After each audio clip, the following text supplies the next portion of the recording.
পুরুষেরা শুধু ফরজ নামাজ পড়বে মসজিদে, আর সুন্নত নফল সবগুলো পড়বে কোথায়? কথা বলেন না কেন?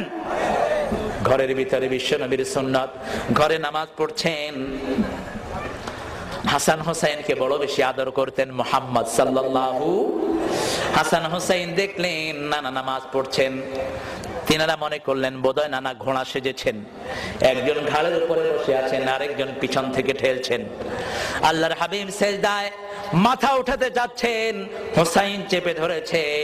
জিব্রাইল আমিনকে আল্লাহ পাঠিয়ে দিলেন, যাও আমার নবীকে বলো তিনি যেন মাথা না উঠান, যতক্ষণ হোসাইন ঘাড়ে আছে তিনি যেন সেজদায় পড়ে থাকেন। আরো আসতে বলেন সুবহানাল্লাহ। বিশ্বনবী সাল্লাল্লাহু আলাইহি ওয়াসাল্লাম কোথাও থেকে এসে হাসান হোসেনকে ডেকে নিতেন। শিশুর আদর বিশ্বনবীর শ্রেষ্ঠ আদর্শ ছিল। আল্লাহর হাবিব বলতেন, নামাজ পড়লো না, আমার উম্মতের মধ্যে থাকলো না, এরকম কিন্তু কোন বর্ণনা আমার নবীর নাই। সুবহানাল্লাহ বলেন। কিন্তু আল্লাহর হাবিব বলেছেন, মাল্লাম ইয়ারহাম সগীরানা ওয়ালাম ইউক্কির কাবীরানা ফালাইসা মিন্না। কেউ যদি মুরব্বিকে সম্মান না করে, শিশুকে যদি আদর না করে, সে আমার উম্মত হতে। বিশ্বনবী সাল্লাল্লাহু আলাইহি ওয়াসাল্লাম হাসান হোসেনকে নিয়ে আদর করতেন। বাহির থেকে একদিন এসে হাসানকে বুকে তুলছেন, হোসাইন নামছে, হোসাইনকে বুকে তুলছেন, হাসান নামছে, আবার হাসান উঠছে তো হোসাইন নামছে। হোসাইন হঠাৎ করে বুকের উপর বসে বলছে, নানা বলেন তো দেখি কে বড় নানা? আল্লাহর হাবিব সাল্লাল্লাহু আলাইহি ওয়াসাল্লাম আল্লাহর সৃষ্টির মধ্যে সবচেয়ে বড় আছেন না নাই?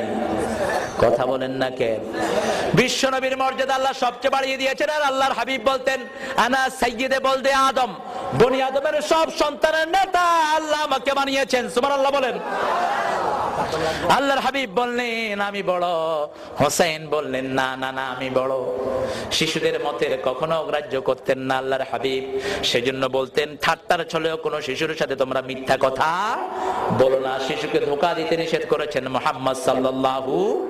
হাতে করে জিনিস এনে কয় আয় তোরে দেবো, কিন্তু হাত খালি এরকম লোক আছে না নাই? এই ধোঁকা দিতে নিষেধ করেছেন মুহাম্মদ সাল্লাল্লাহু।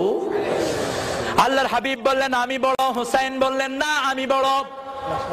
বিশ্বনবী বললেন, বুঝলাম হোসেন তুমি বড়, কিন্তু নানা কিভাবে তুমি বড় হয়েছে একটু আমাকে বুঝিয়ে বলো। হোসেন রাদিয়াল্লাহু আনহু বলছেন, আপনার আব্বার নাম বলেন। আল্লাহর হাবিব বললেন, আমার আব্বার নাম আব্দুল্লাহ। হোসেন রাদিয়াল্লাহু আনহু বলেন, খালি আব্দুল্লাহ, লাইসা ক্বাবলাহু শাই ওয়ালা বাদা। সামনেও কিছু নাই, পিছনেও কিছু নাই, খালি আব্দুল্লাহ। আমার আব্বাকে চিনেন নাকি? আসাদুল্লাহিল গালিব আলী ইবনে আবি তালিব, সারা দুনিয়ার কাফেরের জন্য আল্লাহ যাকে বাগ করে পাঠিয়েছেন, জান্নাতের ইমাম, এরকম একজন বাবা তো আপনি পান না। এদিক থেকে তো আমি আপনার বড়। আল্লাহর হাবিব হোসেনের চেহারায় তাকিয়ে আছেন। হোসেন বলছে, নানা আরো আছে। বলছে, নানা বলো কি বলো? নানা বলে, আপনার আম্মার নাম বলেন। বিশ্বনবী সাল্লাল্লাহু আলাইহি সাল্লাম বললেন, আমেনা। হোসেন রাদিয়াল্লাহু আনহু বললেন, আমার আম্মাকে আপনি চিনেন নাকি? খাতুনে জান্নাত ফাতেমাতুজ জাহরা রাদিয়াল্লাহু আনহা, বিশ্বনবীর নয়নের পুত্রী, কলিজার টুকরা, জান্নাতের অলংকার, সব মেয়েদের সরদার জান্নাতে এমন একজন মা আপনার নাই। এদিক থেকেও তো আমি আপনার বড় হয়ে গেলাম। বিশ্বনবী অবাক হয়ে ছোট্ট হোসেনের চেহারায় তাকিয়ে আছেন। বলছেন, নানা এখনো শেষ হয়নি, আপনার নানির নাম বলেন। বিশ্বনবী সাল্লাল্লাহু আলাইহি সাল্লাম নানির নাম বললেন। এবার হোসেন বললেন, আমার নানিকে চিনেন নাকি?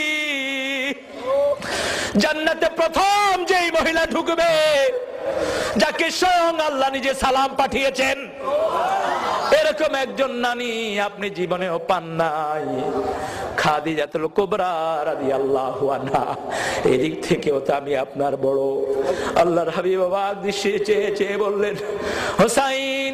হোসাইন বলছে, নানা আরো আছে, আরো আছে নানা। ও নানা আরো আছে, আপনার নানার নাম বলেন। বিশ্বনবী নিজের নানার নাম বললেন। বিশ্বনবীর বুকের উপরে বসে এবার হোসেন বলছে, আমার নানাকে আপনি চিনেন নাকি? হাউজে কাউসার আল্লাহ যাকে দান করে দিয়েছেন, কিয়ামতের ময়দানে যেই নবীর আগে কেউ কথা বলতে পারবে না।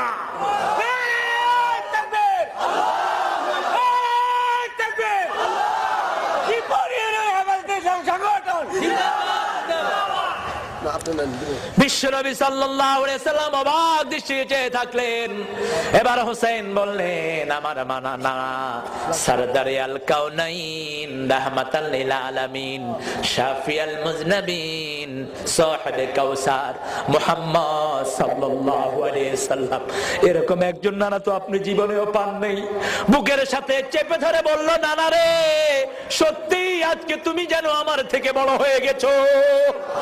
চোখের পানিগুলো ছেড়ে দিয়ে বলল, নানা ধন্য, নানা ধন্য, আজকে নিশ্চয়ই আল্লাহ তোমাকে অনেক বড় বানিয়ে দিয়েছে। সেজন্য আল্লাহর নবীর সুন্নাত যাদের জীবনে থাকবে, দুনিয়াতে তাদের কোনো পরাজয় নাই, আখিরাতে তাদের সম্মান বাড়িয়ে দিবেন কে? আরো জোরে বলেন কে? এজন্যই আমার আল্লাহ বলেছেন, আমার নবী যেই বিচারগুলো ফয়সালা করেছে, সেই বিচারগুলো যদি তোমরা সামান্য মান্য করো, তোমরা কোনোদিন মুমিন হতে পারবে না। কারণ আল্লাহর হাবিবের 4টা শিশু সন্তান ছিল, ঠিক কি না? 4টা শিশু সন্তান, কি নাম বলেন? না বলেন না, ছেলে বলেন। তাহের, তৈয়ব, কাসেম, ইব্রাহিম। আলহামদুলিল্লাহ বলেন। 4টা ছেলে, 4টা মেয়ে। 4টা মেয়েকে বাঁচিয়ে রেখেছেন আল্লাহ। 4টা ছেলেকে কি করেছেন? নিয়ে গেছেন। কেন নিয়ে গেছেন? মুফাসসিরিন কিরাম বড় সুন্দর ব্যাখ্যা দিয়েছেন। সকল বড় বড় নবীর ছেলেরাও নবী হয়েছে, সুবহানাল্লাহ বলেন। ইব্রাহিম আলাইহিস সালামের ছেলে নবী আছে না নাই? তারপরে ইউসুফ আলাইহিস সালামের আব্বা নবী ছিলেন কি ছিলেন না? বিশ্ব নবীর ছেলে থাকবে অথচ নবী হবে না, এটা কেমন কথা? সেজন্য খতমে নবুর এই মোহরের জন্যই বিশ্ব নবীর 4 সন্তানকে আল্লাহ আগে বিদায় করে দিয়েছে। আরো জোরে বলেন না সুবহানাল্লাহ। সেজন্য আমার ঘরে যে মেয়েটি আছে, বুখারীর বর্ণনা, এক সাহাবী যাচ্ছেন বাজারে। আল্লাহর হাবিব বললেন, কোথায় যাচ্ছ? সাহাবী বললেন, বাজারে আমার ছেলের জন্য একটা জামা আনবো। আল্লাহর হাবিব বললেন, তোমার কি শুধু ছেলেই আছে নাকি? সাহাবী রাদিয়াল্লাহু আনহু বললেন, আমার মেয়েও আছে। এবার আল্লাহর হাবিব বললেন, আগে মেয়ের জন্য কিনবা, তারপরে ছেলের জন্য কিনবা। মেয়ের জন্য উপহার নিয়ে আসতেন, যে কোনো জায়গা থেকে যাওয়া গেলে তিনি বাহির থেকে আসার সময় উপহার নিয়ে আসতেন। বিশ্ব নবীর ব্যাপারে মা আয়েশা বলতেন, জীবনে কোনো বিবির দিকে চোখ রাঙিয়ে নবী কথা বলেন নাই। ফজরের নামাজ পড়ে মসজিদ থেকে এসে নিজের হাতে ঝাড়ু নিয়ে ঘরটা ঝাড়ু দিতেন মুহাম্মদ সাল্লাল্লাহু। তিরমিজির বর্ণনায় মা আয়েশা বলছেন, যুদ্ধের ময়দান থেকে এসেছেন আল্লাহর হাবিব, এসে বলছেন, আয়েশা রে, বড় বেশি ক্ষুধা লেগেছে, ঘরে কি আছে? আয়েশা বললেন, আমি লজ্জিত হয়ে গেলাম। আমি বললাম, ইয়া রাসূলুল্লাহ, ঘরে কিছু নাই, আপনি একটু অপেক্ষায় থাকেন, আমি রান্না করে আনছি। মা আয়েশা বলছেন, আল্লাহর হাবিবের আর কোনো আওয়াজ পেলাম না। একটু পরে আমি ঘুরে এসে দেখি তলোয়ারটা ঘাট থেকে নামায় ওই তলোয়ার দিয়ে বিশ্বনবী তরকারি কাটতেছে। আয়েশা বলছেন, ইয়া রাসূলুল্লাহ, আপনি আমাকে এত বেশি আদর করেন। মা আয়েশাকে আল্লাহর হাবিব বলছে, আয়েশা রে, তুমি আমার বিবি, তোমার কাজে আমি একটু সহযোগিতা করছি। কি নবীর উম্মত আমরা! আল্লাহর হাবিব প্রিয় নামে ডাকতেন আয়েশাকে হুমায়রা, হুমায়রা বলে ডাকতেন। লালি, অসাধারণ সুন্দর নামে ডাকতেন। দোল প্রতিযোগিতা দিতেন মা আয়েশার সাথে চাঁদনি রাতে মুহাম্মদ সাল্লাল্লাহু আলাইহি ওয়াসাল্লাম। মা আয়েশা অসুস্থ, মাসিক অসুস্থ, মুসলিম শরীফের বর্ণনা। মা আয়েশা অসুস্থ, মাসিক অসুস্থ। তো ইহুদিদের একটা জিনিসের প্রতিবাদ আল্লাহর হাবিবের জীবন দিয়ে আল্লাহ করেছেন, সুবহানাল্লাহ বলেন। ইহুদিরা মায়েরা অসুস্থ হলে তাদেরকে এক ঘরে আটকিয়ে রাখে। এখনো বিভিন্ন ধর্মে মেয়েদের কোনো অধিকার নাই, ঠিক কিনা বলেন? কিন্তু আমার মা যখন অসুস্থ হলেন, বিশ্বনবী মাথা বাড়িয়ে দিলেন, মসজিদে নববী থেকে বললেন, ও আয়েশা, আমার মাথাটা মুছে দাও। তিনি বললেন, আমি তো পবিত্র। আল্লাহর হাবিব বললেন, তোমার হাতে তো পবিত্রতা নাই, সুবহানাল্লাহ বলেন। আবার মা আয়েশা বলছেন, একই সাথে খেতে বসেছি, আমি গোস্তের ভিতরে রুটি চুবিয়ে খেতে আমি বড় পছন্দ করতাম। গোস্তের ঝোলের ভিতরে আমি রুটি ভিজিয়ে খেতে পছন্দ করতাম। আমি রুটি খাচ্ছি, আমার মুখের ময়লা, গ্লাসে পানি খেয়েছি, গ্লাসের একটা জায়গায় লেগে গেছে। আমি গ্লাসে পানি খেয়ে রেখেছি, একটু পরে দেখি ওই ময়লা জায়গায় মুখ লাগিয়ে পানি খেচ্ছেন মুহাম্মদ।